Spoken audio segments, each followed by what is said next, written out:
Hello everyone. इससे previous class में हम स्टडी कर चुके हैं कि फिजिकल और केमिकल चेंज हमारे क्या होते हैं। और आज हम स्टडी करेंगे, आज का जो हमारा टॉपिक है that is characteristic of chemical reaction.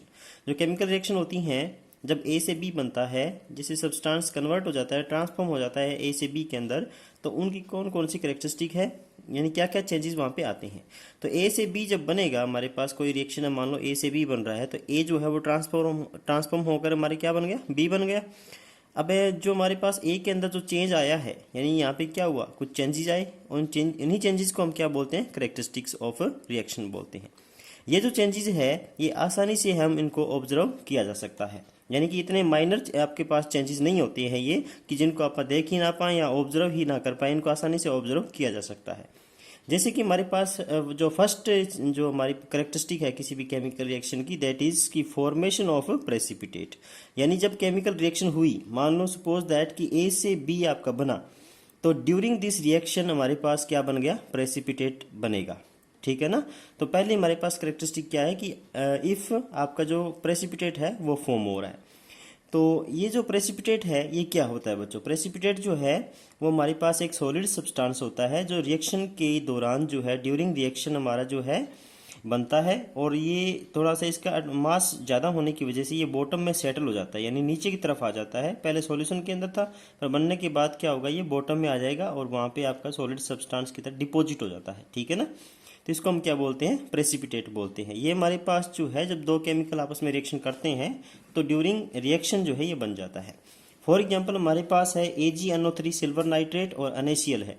जब ये दोनों आपस में रिएक्शन करते हैं तो इनके आयन एक्सचेंज हो जाते हैं, जैसे कि Ag जो है उसके साथ Cl अटैच हो जाता है और Na पॉजिटिव के साथ NaNO3 अटैच हो जाता है। तो इन दोनों में से जो डबल डिस्प्लेसमेंट रिएक्शन हुआ है, इनमें से एक का प्रेसिपिटेट बनता है। जैसे कि हमारे पास Ag और Cl जो है, इनका जो है प्रेसिपिटेट बन जाता है और ये आयनिक फॉर्म में सॉल्यूशन के अंदर पड़े रहेंगे। NaNO3 जो हमारे पास इस रिएक्शन में हमारे पास AgCl का प्रेसिपिटेट बनेगा।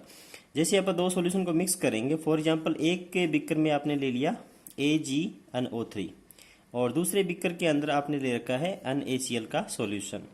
और जब मान लो कि एक एम्प्टी बीकर के अंदर इन दोनों सॉल्यूशन को आप मिलाओगे, थोड़ा सा इसमें से लिया जाएगा और कुछ कंसंट्रेशन इसमें से ली जाएगी, तो दोनों को जब आप मिक्स करोगे तो उसमें क्या बन जाएगा, AgCl का प्रेसिपिटेट बन जाता है।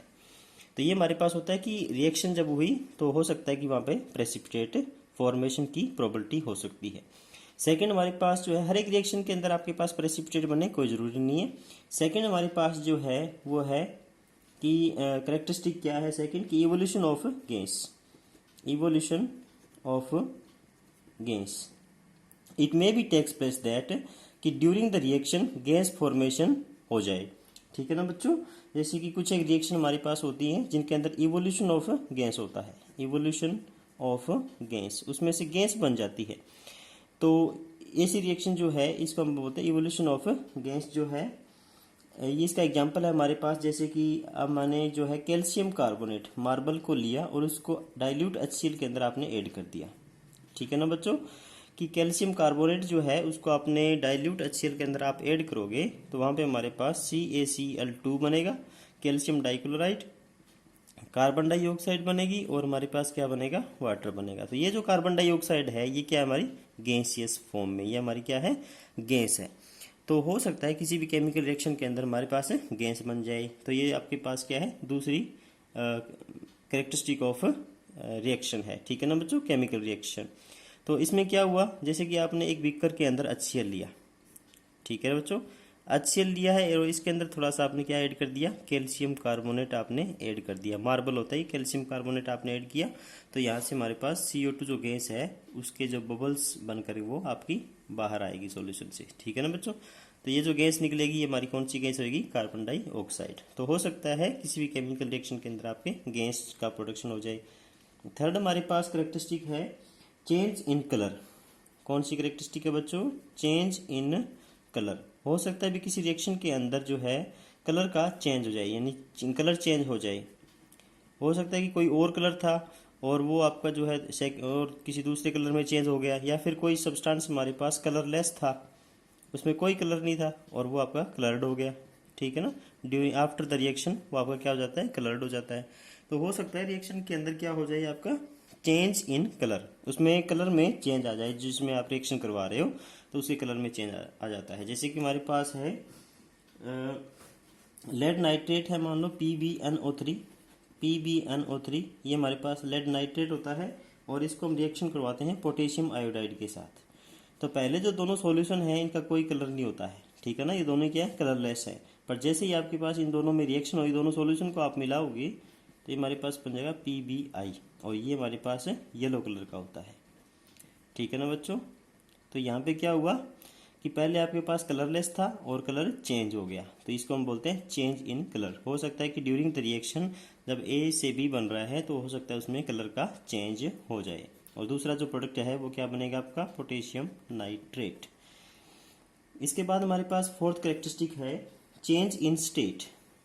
चेंज इन स्टेट, स्टेट का मतलब होता है बच्चों फेज, यानी जिस फेज के अंदर हमारे पास सब्सटेंस होते हैं। जैसे हमारे पास 3 स्टेट होते हैं main, solid, liquid and gas. तो हो सकता है जैसे रिएक्शन हुई है तो हमारे पास जो सॉलिड था वो लिक्विड बन गया, या फिर लिक्विड था वो गैस बन गया, गैस लिक्विड बन गई, या लिक्विड सॉलिड के अंदर कन्वर्ट हो गया। तो ये हमारे पास क्या होता है, चेंज इन स्टेट। जैसे मान लो A से B बना आपका, तो हो सकता है एक जो है आपका लिक्विड था और B जो है वो आपकी क्या प्रोड्यूस होगी, गैस प्रोड्यूस होगी, ठीक है ना। तो इसको हम बोलते हैं change in state during the reaction. जब स्टेट चेंज हो जाता है तो ये है इसकी एक another characteristic, change in state. जैसे कि हमारे पास इसका एग्जाम्पल है, मान लो कि पेट्रोल को हम बर्न करते हैं। पेट्रोल को क्या किया आपने, बर्न किया, तो पेट्रोल जो है वो क्या था, लिक्विड था। पेट्रोल हमारे पास क्या था, लिक्विड था। और ये बर्न होने के बाद क्या प्रोड्यूस करता है, गैसेस प्रोड्यूस करता है, कार्बन डाइऑक्साइड वगैरह, ठीक है ना। तो वो हमारे पास क्या है, गैस है, ठीक है ना बच्चों।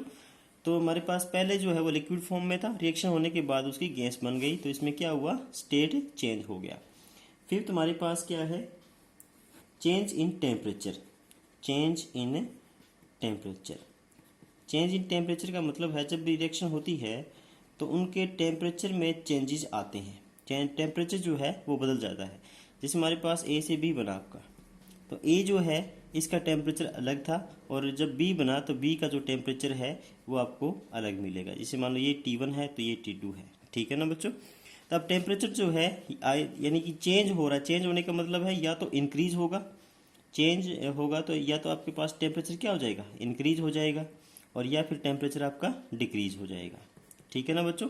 जब A से B आपका बना और हमारे पास क्या हुआ, टेम्परेचर डिक्रीज हो गया, यानी कि हमारे पास B का कम है और A का ज़्यादा है। इसका मतलब क्या हुआ, A की जो टेम्परेचर था वो एनर्जी की फॉर्म में निकल गया, ठीक है ना बच्चों। जो एनर्जी की फॉर्म में निकल गया तो उसको हम बोलते हैं एक्जोथर्मिक रिएक्शन। एक्जोथर्मिक रिएक्शन जिसके अंदर हमारे पास जो है एनर्जी रिलीज होती है, ठीक है ना। जो रिएक्टेंट था उसकी एनर्जी ज़्यादा थी और जो प्रोडक्ट बना उसकी एनर्जी कम थी, तो वो ज़्यादा एनर्जी कहाँ चली गई, वो रिलीज हो गई, ठीक है ना। एनर्जी की फॉर्म में या हीट की फॉर्म में रिलीज हो जाती है, तब उसको बोलते हैं एक्जोथर्मिक रिएक्शन। यानी ऐसी कोई भी रिएक्शन जिसमें से हीट एनर्जी इवॉल्व होती है, रिलीज होती है, इसको हम क्या बोलते हैं, एक्जोथर्मिक रिएक्शन। जैसे कि आपने किसी बीकर के अंदर कैल्शियम ऑक्साइड लिया, कैल्शियम ऑक्साइड, इसको हम बोलते हैं क्विक लाइम। क्या बोलते हैं बच्चों, क्विक लाइम। क्विक लाइम के अंदर जैसे ही आप कोई वाटर ऐड करोगे, वाटर आप इसमें ऐड करोगे तो ये जो सॉल्यूशन है, जैसे आप इस बिकर को आप टच करोगे ना तो ये आप बहुत ही आपको वार्म लगेगा, यानी हॉट होगा बहुत ज़्यादा। तो ये जो हॉट है वो किसकी वजह से हुआ है, क्योंकि इस रिएक्शन में आपके पास जो एनर्जी रिलीज हुई है। और क्या रिएक्शन हुई है हमारे पास, CaO जो है वो H2O के साथ रिएक्शन करके और क्या बन गया, CaOH2 बन गया, कैल्शियम हाइड्रोक्साइड यहाँ पे बन जाता है। इसको हम बोलते हैं लाइम वाटर, लाइम वाटर हम इसको बोलते हैं। नेक्स्ट हमारे पास होता है कि एंडोथर्मिक रिएक्शन क्या होती है। फॉर एग्जांपल A जो है इससे B बना हमारे पास, और A जो है उसका टेम्परेचर लो था और इसका जो है वो हाई है टेम्परेचर। तो इसने क्या किया, A जो है वो लो टेम्परेचर से B बना हाई टेम्परेचर पे, तो इसने कहीं ना कहीं से टेम्परेचर को अब्जॉर्ब किया है, यानी एनर्जी को क्या किया इसने, एनर्जी जो है उसको एब्जॉर्ब किया है।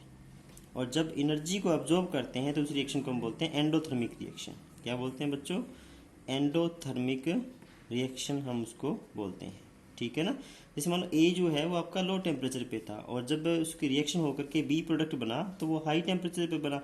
अब लो से हाई वो अपने आप तो हो नहीं सकता, तो इसमें क्या होगा कि एनर्जी को ये अब्जॉर्ब करेगा और अब्जॉर्ब करने के बाद इसका टेम्परेचर बढ़ेगा और फिर ये बी में कन्वर्ट हो जाएगा। तो इसको हम क्या बोलते हैं, एंडोथर्मिक रिएक्शन, जिसके अंदर एनर्जी एब्जॉर्ब होती है।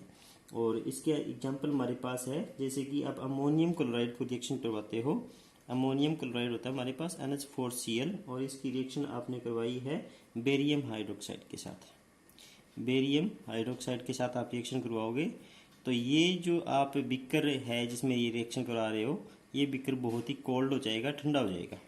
जब ये रिएक्शन होगी तो ये बिकर आपका कोल्ड हो जाता है। इसका मतलब ये है कि उसने जो बिकर की एनर्जी थी या बिकर के बाहर जो एनवायरनमेंट में एनर्जी थी उसको एब्जॉर्ब कर लिया, ठीक है ना बच्चों। और एक हमारी बॉडी के अंदर भी एक्जोथर्मिक रिएक्शन होती है, वो कौन सी रिएक्शन है बताओ बच्चों। एक्जोथर्मिक रिएक्शन हमारी बॉडी के अंदर भी होती है। जैसे हमारे पास फूड जो है वो डाइजेस्ट होता है, फूड के अंदर हमारे पास कार्बोहाइड्रेट होते हैं और कार्बोहाइड्रेट जो हैं ये एनर्जी का सोर्स होते हैं। जब फूड हमारी बॉडी के अंदर डाइजेस्ट होता है तो उससे हमें एनर्जी मिलती है, जिससे हम मान लो कि रन करते हैं, आप जो है वॉक करते हैं या स्पीक करते हैं, तो जो भी हमारी बॉडी की एक्टिविटी है उसको एनर्जी कहाँ से मिल रही है, जो हम फूड जो ईट करते हैं तो उसमें कार्बोहाइड्रेट होता है और कार्बोहाइड्रेट उसका फॉर्मूला हमारे पास है ग्लूकोज C6H12O6। और ये जो हम ब्रेथ इन करते हैं ना उससे ऑक्सीजन लेगा, वहाँ से ऑक्सीजन इसको मिलेगी और ये कन्वर्ट हो जाएगा आपका CO2 प्लस में H2O प्लस में एनर्जी, यानी कि एनर्जी जो है यहाँ से रिलीज होगी। तो ये भी हमारे पास जो बॉडी के अंदर होती है डाइजेशन ऑफ फूड जो है, ये भी हमारे पास क्या है, एक एक्जोथर्मिक रिएक्शन होती है। इसमें हमारे पास जो ग्लूकोज होता है ये हम जो ब्रीथ इन करते हैं उससे जो ऑक्सीजन मिलेगी अंदर जाएगी सेल के अंदर, तो उसको जो है ये ले करके और इसको ब्रेक कर देगा, इसको डिवाइड कर देगा किसमें, CO2 में, H2O में, और एनर्जी वहाँ से रिलीज होती है। तो ये हमारे पास क्या है बच्चों, एक्जोथर्मिक रिएक्शन। तो आज का हमारे पास टॉपिक इतना ही है। करेक्टरिस्टिक जो है केमिकल रिएक्शन की वो हमें स्टडी करनी है। पहला तो प्रेसिपिटेट का बनना हो सकता है करेक्टरिस्टिक, सेकंड हमारे पास गैस इवॉल्व हो सकती है, कलर में चेंज आ सकता है और स्टेट चेंज हो सकता है, या फिर टेम्परेचर चेंज हो सकता है। टेम्परेचर चेंज होगा तो दो कंडीशन बनेगी, या तो डिक्रीज करेगा टेम्परेचर और या फिर आपका टेम्परेचर इंक्रीज करेगा। तो डिक्रीज करता है जब एनर्जी रिलीज हो जाती है और इंक्रीज करता है जब हमारे पास वो एब्जॉर्ब करता है एनर्जी को। रिलीज करता है तो एक्सोथर्मिक और एब्जॉर्ब करता है तो हमारे पास रिएक्शन क्या कहलाती है, एंडोथर्मिक रिएक्शन कहलाती है। ओके बच्चों, thank you. Like, share and subscribe if you like this video.